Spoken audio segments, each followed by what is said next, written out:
जय सिया राम। तो आज हम अपने प्यारे कथा रसिक श्री सीताराम जी को उनके एक अत्यंत दिव्य प्यारे भक्त का चरित्र श्रवण कराने वाले हैं, जिनका नाम है श्री रामदास काठिया बाबा, जो कि वृंदावन के अत्यंत प्रभावशाली संतों में से थे। परम वैरागी तपोनिष्ठ संत थे।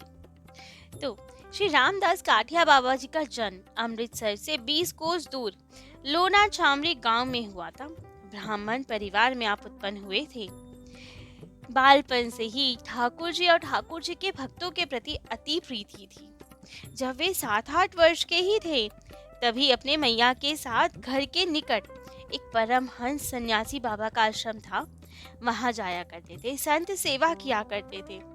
परमहंस बाबा जी से बहुत प्रभावित थे आप। एक दिन जब उन्होंने देखा कि जो कोई यहाँ पे भक्तगण आता है वो इन्हीं सन्यासी बाबा के चरण स्पर्श करता है, इतना आदर सम्मान देता है, बहुत हैरान हुए। तो पूछा बाबा से, कहा महाराज आप सबसे बड़े हैं क्या? जो कोई आता है आपको दंडवत करता है, आपकी सेवा पूजा करता है, लेकिन ये हुआ कैसे? आप इतने बड़े कैसे हो गए कि सब आपको प्रणाम करते हैं? तब तो परमहंस संत बाबा ये छोटे से 7-8 वर्ष के बालक का प्रश्न सुन के चकित रह गए। बड़े प्रेम से उसको पास बुलाया, ठुड्डी पकड़ के बोले, बेटा हम परम पवित्र राम नाम का जप करते हैं। ये परम पावन मंगलमय राम नाम ने ही मुझे छोटे से बड़ा बना दिया है, जिसे सब यहाँ पे आते हैं प्रणाम करते हैं। यदि तुम भी बड़े बनना चाहते हो तो राम नाम का जप करो, तुम भी बड़े हो जाओगे। अब ये सुनकर तो रामदास काठिया बाबा बहुत प्रभावित हो गए और सोचे, हाँ हमें भी बड़ा बनना है। और ये बात ऐसी घर कर गई उनके मन में कि निश्चय कर लिया कि अब दिन रात राम नाम का जप करेंगे। उस दिन से बालक रामदास ने अब कहीं भी जाते, कुछ भी कार्य करते, राम नाम जपने का निश्चय कर लिया। भैंस चराने जाते, घर से खेतों में जाते, रखवाली करते, लेकिन निरंतर राम नाम जप करते रहते। अब नाम की ऐसी लगन लग गई कि सब काम छूट सकता है लेकिन नाम नहीं। सोते जगते बैठते उठते हर समय राम नाम का जप करते रहते। कुछ समय बाद उनका उपनयन संस्कार हुआ और उसके बाद शास्त्र अध्ययन के लिए उनके पिताजी ने निकट के ग्राम एक आचार्य के पास उन्हें भेज दिया। 8-9 वर्ष गुरु जी के सानिध्य में ही रहे, उन्हीं के पास रहे और सारी पढ़ाई आदि शास्त्र अध्ययन पूरा करके अपने घर लौटे। लेकिन अब जब आप घर लौटे तो पिता ने आपके विवाह की व्यवस्था करनी चाहिए। यही कहा कि अब विवाह करो, लेकिन आपने तो मना कर दिया कि हमें विवाह नहीं करना। हृदय में जब इतना राम नाम बस चुका हो तो अब किसी और के लिए स्थान ही कहाँ था। अब राम नाम की ऐसी कृपा हो चुकी थी, नाम महाराज की ऐसी कृपा थी कि संसार से वैराग्य हो गया था। केवल ठाकुर प्राप्ति उद्देश्य है, यही ध्यान रहता था और कुछ ध्यान नहीं रहता था। तो आपने कह दिया कि आजन्म ब्रह्मचारी रहकर अध्यात्म जीवन ही व्यतीत करेंगे हम, यही हमारा संकल्प है। आदमी जिन्होंने खूब भर्त्सना की, खूब अश्रुपात किए, रोए गाए उनके सामने, लेकिन कोई भी उनका निश्चय, उनका संकल्प नहीं बदल पाया और तुरंत आप घर से निकल पड़े। वहीं ग्राम में एक बहुत विशाल वट वृक्ष था, उसी के नीचे जाके आप बैठ गए, गायत्री मंत्र का जप करने लगे। उद्देश्य यही था कि गायत्री मंत्र में सिद्धि प्राप्त करना है। तो अब दिन रात उसी में लगे रहते। जब 1 लाख संख्या का हो गया, 1 लाख जप करने के बाद उन्हें अचानक एक दिव्य वाणी सुनाई दिया किसी की बहुत मधुर आवाज। कहा कि वत्स, अब तुम जितना बचा हुआ 25,000 जप है, जो अवशिष्ट है, उसे जागृत महातीर्थ ज्वालामुखी में जाके संपन्न करो, तुम्हारी मनोकामना सिद्ध हो जाएगी। अब ये सुन के तो बड़े हैरान कि यहाँ 1 लाख करा और 25,000 अब हमें जागृत महातीर्थ ज्वालामुखी में करना है तो हमें सिद्धि प्राप्त हो जाएगी। बड़े प्रसन्न हुए और तुरंत चल दिए ज्वालामुखी की ओर। लेकिन ठाकुर जी की इच्छा कुछ और थी। मार्ग में जाते जाते उन्हें एक बहुत ही दिव्य सन्यासी के दर्शन हुए। बड़ी सी जटाजूट धारण किए हुए दिव्य सन्यासी वट वृक्ष के नीचे बैठे हुए थे। ऐसा अद्भुत आकर्षण था उनमें कि रामदास जी को लगा कि जाने कितने वर्षों से मैं इन्हें जानता हूँ, मेरे कोई अपने हैं ये। भावाविष्ट हो गए, उनके चरणों में गिर पड़े और सोच लिया अब कहीं नहीं जाना, यही है मेरे सर्वस्व, यहीं रहना है, इनसे ही भजन सीखना है। तो ज्वालामुखी जाने का संकल्प त्याग दिया और व्यग्र भाव से उन महापुरुष के निकट रह के उनकी खूब सेवा करने लगे। उनसे मंत्र और संन्यास दीक्षा देने का आग्रह करने लगे। दिन रात उनकी सेवा करते और आग्रह बस यही कि अब हमें दीक्षा प्रदान करो, मंत्र दीक्षा भी और संन्यास दीक्षा भी। अब इतनी सेवा भाव देखकर, इतना आग्रह देख के वे महापुरुष भी पसीज गए और शुभ मुहूर्त जानकर उन्हें दीक्षा प्रदान की और सब बंधनों से मुक्त कर दिया। लेकिन रामदास जी महाराज के माता पिता को ये नहीं पसंद आया। उन्होंने आग्रह किया कि घर के बाहर ग्राम में ही रह के वट वृक्ष के नीचे रहकर ही भजन करो। माता पिता की आज्ञा का पालन करना पड़ा, क्योंकि गुरुदेव की भी उसी में सहमति होती। तो ठीक वहीं घर के बाहर ग्राम में ही एक वट वृक्ष था, जिसके नीचे रह के अब आप भजन करने लगे। खूब भजन करते दिन रात। एक दिन अर्धरात्रि के समय जब वट वृक्ष के नीचे ध्यान लीन थे, आप जप कर रहे थे, पूरे समाधि से लीन थे उसमें, तभी अचानक आकाश से एक दिव्य ज्योति प्रकाशित हुई, मानो स्वर्ग से कोई दिव्य पुंज उतर के आ रहा है। स्वयं गायत्री देवी सन्यासी बाबा रामदास जी बाबा के सामने प्रकट हो गई और बोली, वत्स, तुमने गायत्री मंत्र सिद्ध कर लिया है, तो अब जो इच्छा हो तुम्हारी सो वर मांग लो आप। लेकिन रामदास जी काठिया बाबा ने कहा, हाथ जोड़कर निवेदन किया, प्रणाम किया और उत्तर दिया, माँ, मैं सन्यासी हो गया हूँ, अब मेरी काम वासना को कोई प्रश्न ही नहीं, कोई इच्छा नहीं है मेरे हृदय में। अब मैं केवल एक ही प्रार्थना करता हूँ कि आप मेरे प्रति सदा प्रसन्न रहे और मुझे कुछ भी नहीं चाहिए। अब तो तथास्तु कह के गायत्री देवी अंतर ध्यान हो गई और गुरुदेव की आज्ञा से अब रामदास जी ने सदा के लिए ग्राम छोड़ दिया और सन्यासी की बातें ही जीवन जीना आरंभ किया। घूमते फिरते रहते, भजन करते। एक समय के बाद घूमते घूमते एक दिन आप एक राजा के राज्य में पहुंच गए, जहाँ की रानी बहुत रूपवती थी लेकिन विधवा हो गई थी। ठाकुर सेवा करती थी, संत सेवा भी करती थी।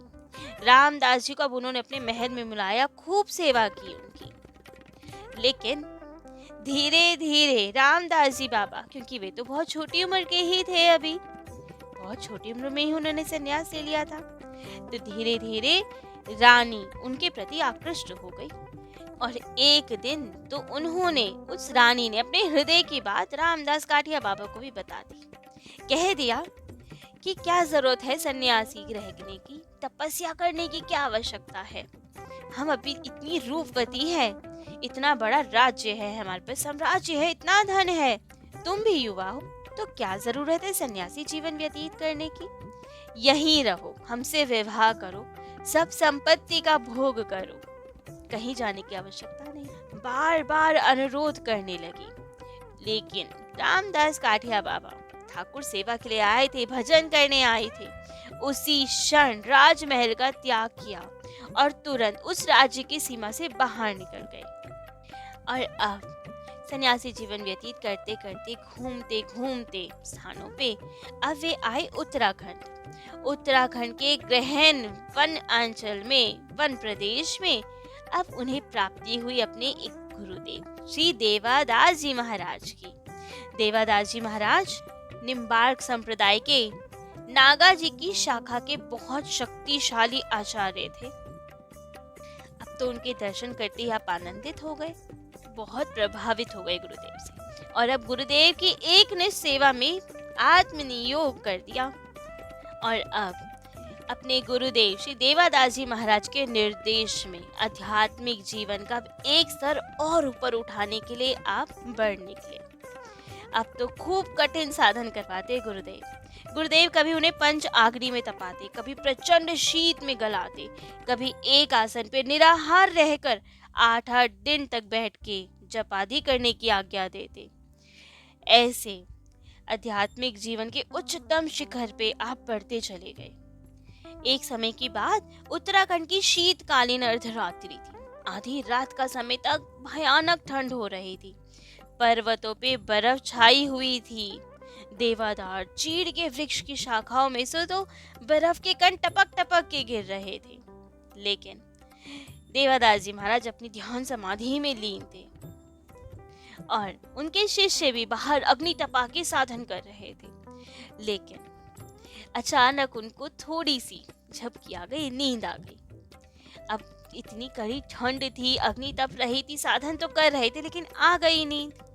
अब नींद आई तो बर्फबारी में उनकी अग्नि ठंडी पड़ गई। अब तो वे बड़े डरे कि अब क्या करें, धूनी ठंडी पड़ गई। अब गुरुदेव बहुत डांटेंगे। ठंड से ज्यादा भय तो गुरुदेव का था। ठंड से इतना नहीं कांप रहे थे जितना गुरुदेव के क्रोध से कांप रहे थे।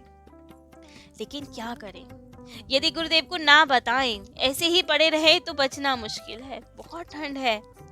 और यदि गुरुदेव को बताएं, उनसे अग्नि मांगने जाए तो गुरुदेव बहुत क्रोधित होंगे। उन्हें पता लग जाएगा कि हमसे चूक हो गई है, तभी तो धूनी ठंडी पड़ गई। तो लेकिन क्या करें, बताना तो था ही गुरुदेव को। गुरुदेव से छुपाना तो कुछ नहीं था, बेशक वे दंड दे।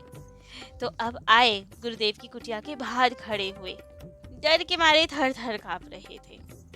लेकिन फिर भी हिम्मत बटोरी, साहस बटोरा और डरते डरते धीमे स्वर में कहा, गुरुदेव गुरुदेव। आवाज लगा रहे हैं गुरुदेव को, पता है गुरुदेव अंदर साधन में होंगे, तप कर रहे होंगे, विक्षेप हो जाएगा, लेकिन अब कोई चारा नहीं है, प्राणों को बचाना है। तो आवाज लगा रहे हैं गुरुदेव को।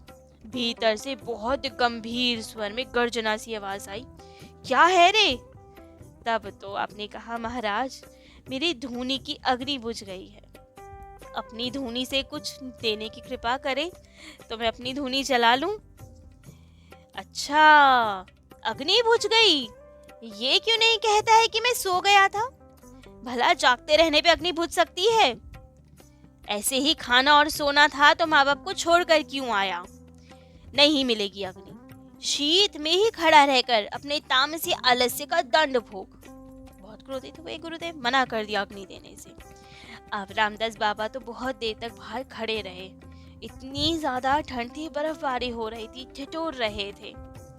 लेकिन गुरुदेव दंड देते हैं तो करुणा भी तो करते हैं। तब तो गुरुदेव ने झोपड़ी का दरवाजा खोला और अपनी धूनी में से कुछ अंगारे बाहर फेंक दिए। कहा, जा, पर सावधान, अब ऐसी त्रुटि कभी ना हो। तब तो गुरुदेव को प्रणाम कर रामदास बाबा ने फिर से अपनी अग्नि प्रज्वलित की, धूनी प्रज्वलित की और ध्यान में बैठ गए। अपनी गुरुदेव की करुणा को देखकर गदगद हुए। फिर खूब भजन साधन किया, कभी ऐसी त्रुटि फिर दोबारा नहीं हुई। देवदास जी महाराज अपरिमेय योग शक्ति के अधिकारी थे, अद्भुत योगाभ्यास करते थे। उनकी योग विभूतियां एक एक करके अब रामदास बाबा जी में भी दिखने लगी थी। उन्होंने देखा कि अब वे एक आसन पे 6-6 महीने तक जड़ समाधि में मगन रहते थे। देवदास बाबा का आहार केवल धूनी की भस्म मिला हुआ कमंडल का जल था। कुछ भी नहीं पाते थे, न अन्न न फल। अपने कमंडल के जल में धूनी की भस्म मिला लिया करते थे और वही पीते थे केवल। और उसे भी कुछ देर बाद वमन करके, उल्टी करके सब बाहर निकाल देते थे। लेकिन कभी कभी जब उनकी जठरा अग्नि प्रज्वलित होती थी तो इतना सामर्थ्य भी था उनमें कि आधा मन दूध भी एक साथ गटक कर पी जाते थे, तब भी उनकी शुदा शांत नहीं होती थी। ऐसे दिव्य थे देवदास बाबा जी। एक समय के बाद तो देवदास बाबा जी शिष्य मंडली के साथ घूमते घूमते मध्य भारत में भोपाल ताल पहुंचे। भोपाल ताल के तीर पर वहां पे अब ठहरने के लिए शिष्यों को आज्ञा दी कि कुछ दूर जाके ठहरेंगे। परंतु भूपाल ताल के उस पार था मुसलमान का नवाब। उसका बहुत बड़ा विशाल महल था वहां पे, और वहां उसने आज्ञा कर रखी थी कि भूपाल ताल के आसपास कोई शंख ध्वनि ढोल नगाड़ा कथा कीर्तन नहीं करेगा। हमें कोई आवाज नहीं चाहिए। जिसने यहाँ शंख ध्वनि की या कोई भी आवाज की ऐसी, हिंदू धार्मिक सनातन धर्म से रिलेटेड कोई आवाज की, इन शॉर्ट, तो ऐसी कोई अगर आवाज की तो उसका सिर धड़ से अलग कर दिया जाएगा। लेकिन बाबा तो बाबा ठहरे। जब ये आज्ञा का पता चला तो सबक तो सिखाना था उसको। तो बस देवादास बाबा जी ने ताल के किनारे खड़े होकर बार बार घोर शंखनाद किया। अब तो जब इतनी आवाज हुई, नवाब के पास सूचना गई, तो उसने कह दिया, जाओ, जो भी है, जो शंख ध्वनि कर रहा है, उसका सर काट के यहाँ पे ले आओ। अब नवाब की आज्ञा अनुसार उसके सैनिक गए, लेकिन जब देखा बाबा के आसन के पास पहुंचे तो ये क्या, वहां तो कोई है ही नहीं। कोई जीवित साधु उस स्थान पे था ही नहीं। केवल एक खंडित मस्तक था वहां, कटा हुआ सर और कटे हुए अंग थे वहां पे, और खूब रक्त था वहां। बड़े हैरान हुए कि यहाँ किसने मृत्युदंड दे दिया, किसने इस सन्यासी का सर काट दिया, अंग काट दिए। और तुरंत आकर अपने नवाब को सूचना दी कि वहां तो कोई साधु है ही नहीं, किसी ने पहले ही उसका वध कर दिया। लेकिन जितने में नवाब कुछ कहता, फिर से प्रचंड शंख ध्वनि होने लगी। वे कहें कि अरे, जब वहां कोई है नहीं तो ध्वनि कौन कर रहा है। फिर से सबको भेजा वहां। अब की बार जब सैनिक आदि गए तो देखा, अब तो वहां पे ना तो वो कटा हुआ सर था, ना तो अंग प्रत्यंग थे, ना ही रक्तपात के कोई चिन्ह थे। कुछ भी नहीं था वहां। अब फिर हैरान कि अभी यहाँ इतना सारा रक्त था, सिर कटा हुआ था, अंग प्रत्यंग अलग थे, अब यहाँ कुछ भी नहीं है। बड़े डरे अब तो वे कि ये कैसे हो सकता है। तुरंत घबरा के नवाब के पास आए और सब कुछ उसे बताया। अब तो नवाब के मन में भी भय आ गया। शायद भक्ति का थोड़ा संचार हो गया। समझ गया कि यहाँ कोई सिद्ध महात्मा आए हैं, उन्हीं का ये चमत्कार है। तो तुरंत घबरा कर सेवकों के सहित उस स्थान पे पहुंचा, और जाके देखा तो हैरान रह गया। वहां अब जटाजूट धारी तेजोमय एक सन्यासी ध्यान अवस्था में लीन विराजित थे। अब तो जाकर नवाब ने बार बार उन्हें प्रणाम किया, क्षमा प्रार्थना की। तब तो सन्यासी ने कहा, देवदास बाबा जी ने कहा, देखो, तुम मुसलमान हो, अपना धर्म आचरण करो, लेकिन यदि दूसरों के धर्म आचरण को करने से रोकोगे, उनमें बाधा उत्पन्न करोगे, शंख घंटा ना बजाने दोगे, दूसरों के धर्म में बाधा डालोगे, तो तुम्हारा अब सर्वनाश निश्चित है।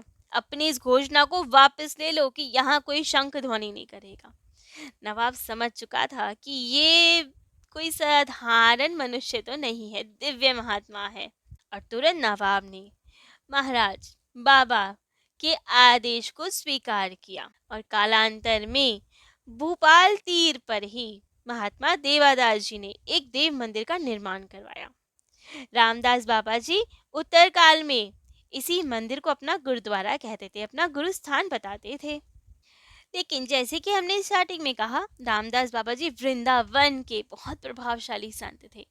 तो कैसे वृंदावन आगमन हुआ आपका, कैसे वहां रहे आप, ये सब हम अपने प्यारे कथा रसिक श्री सीताराम जी को कल श्रवण कराएंगे। आज के लिए इतना ही। जय जय श्री सीताराम।